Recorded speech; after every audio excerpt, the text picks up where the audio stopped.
안녕하세요. 저는 경희대학교 식품생명공학과 김우기입니다.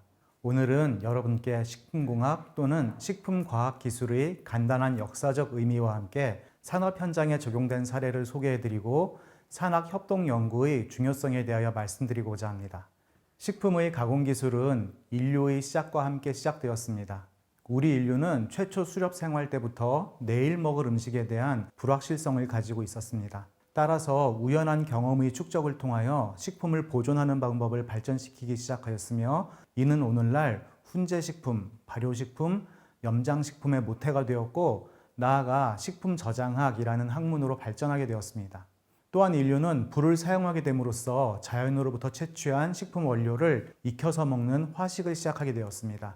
불을 통하여 식품에 존재하는 병원균 등 미생물과 바이러스를 사멸시킴으로써 식품의 위생 상태를 크게 개선하였을 뿐만 아니라 식품 성분의 저분자화를 통하여 소화 흡수율을 비약적으로 증진시킴으로써 충분한 영양 공급을 가능하게 했습니다. 논란의 여지가 있습니다만 문화인류학적으로 볼 때 화식을 통한 충분한 영양 공급은 인류의 뇌가 커지도록 도왔고 이는 지금 우리가 누리는 인류 문명의 원천이 되었을 것이라는 가설이 있습니다.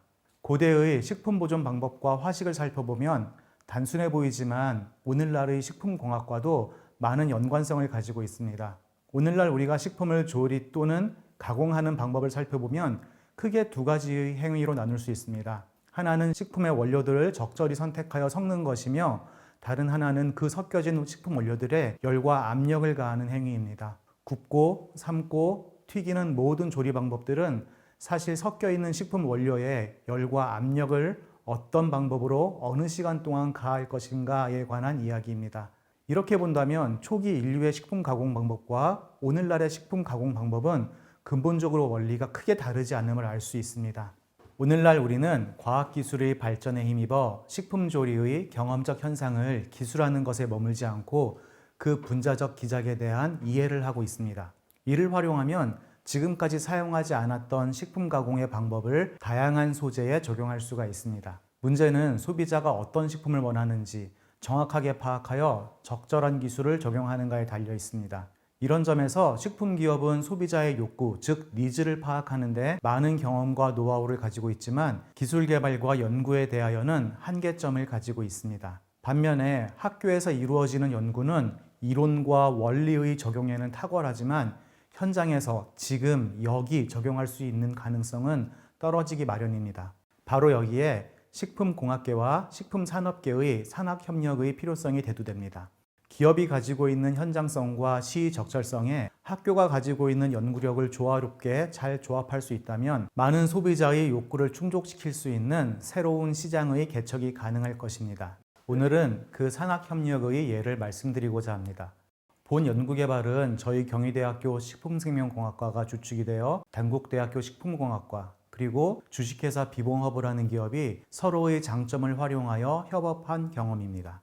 이 협동 연구개발의 주요 소재는 강황입니다. 강황은 많은 분들이 잘 아시는 바와 같이 카레의 주 재료 중 하나로서 인도를 비롯한 아시아 지역에서 널리 생산되며 우리나라에서는 전남 진도 지역을 위주로 생산되고 있습니다. 다만 강황의 주요 기능성 성분인 커큐민은 분자 구조상 물에 잘 녹지 않는 구조를 가지고 있습니다. 우리 몸은 물을 기반으로 구성되어 있으므로 모든 생화학적 반응은 물을 통하여 매개됩니다. 그런데 커큐민이 물에 잘 녹지 않으므로 우리 몸 안에서 소화 흡수되는 정도와 여러 기능에 도움이 되는 정도가 낮을 수밖에 없습니다. 이를 해결하기 위하여 기존의 연구 방법으로는 화학적 반응을 통하여 물에 녹을 수 있는 구조로 바꾸고자 하였습니다. 그러나 소비자들은 화학적 반응을 통한 식품의 개발에 많은 거부감을 가지고 있습니다. 따라서 화학적 방법이 불가능하기에 새로운 시도로서 강황 소재를 아주 작은 입자로 부수는 이른바 나노 입자화의 방법이 나왔습니다. 그런데 이 방법은 식품 소재를 나노 분쇄화할 수 있는 특수한 장비를 필요로 하며 장비 설비에 따른 제품 가격의 향상을 가져옵니다. 따라서 저희 연구팀은 강황의 기능 성분을 최대한 많이 물에 녹여낼 수 있으면서도 가공 비용이 적게 드는 쉬운 방법을 연구하였습니다. 너무 가까이 있는 것들이 우리에게 익숙해서 때로는 그 새로움을 몰라보는 일들이 있죠. 저희 연구에서 사용된 기술이 바로 그렇습니다. 어쩌면 기술이라고 말하기 민망할 수도 있는 방법인데요. 바로 뻥튀기입니다. 요즘 세대는 잘 모르실 수도 있겠습니다만 뻥튀기는 예전에 시장에서 자주 볼 수 있던 곡류식품의 가공 방법입니다. 이는 주물로 이루어진 폐쇄 용기에 주로 곡류 위주의 식품 소재를 넣고 가열함으로써 고온과 고압을 이룬 후에 순간적으로 용기의 문을 개방함으로써 고압 상태에 있던 식품 소재가 순간적으로 저압 상태에 놓이게 합니다. 고압 상태, 즉 눌려있던 식품 소재가 순간적으로 저압 상태에 놓이면 부피는 팽창하게 되며 그 식품의 내부는 많은 구멍을 가지게 됩니다. 이를 다시 어려운 학술적 용어로 표현하자면 뻥튀기는 팽화라는 가공 방법이며 구멍을 가지는 식품은 다공성 구조를 갖는다라고 말할 수 있습니다. 그러면 강황을 팽화하게 되면 어떤 장점이 있을까요?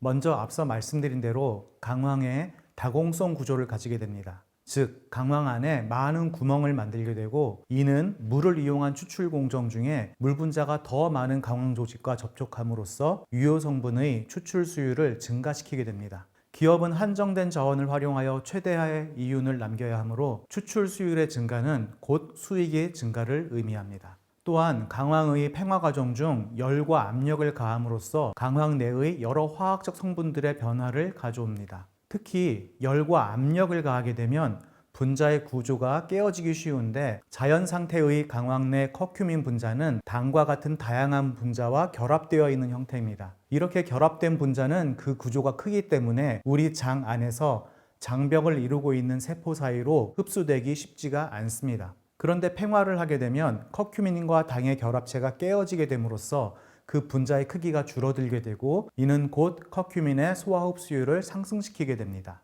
문제는 지나친 팽화는 유효 성분인 커큐민마저 파괴하게 되기에 최적의 조건을 찾는 기술이 필요합니다. 저희 연구진은 이번 산학협동 연구를 통하여 강황의 최적 팽화 조건을 찾았으며 그 결과 팽화 강황의 추출물 내에 유효한 성분이 증가함을 확인하였고 세포 및 동물의 적용 실험을 통하여 대장염과 같은 염증성 질병에서 일반 강황 추출물과 비교하여 팽화 강황의 추출물이 더 좋은 개선 효과를 가짐을 보였습니다.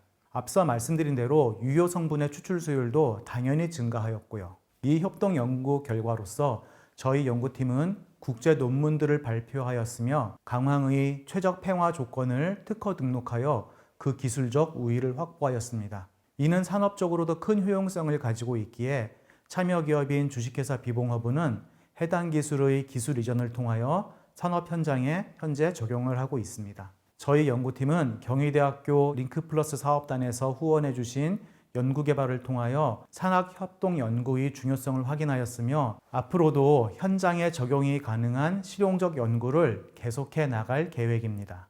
감사합니다.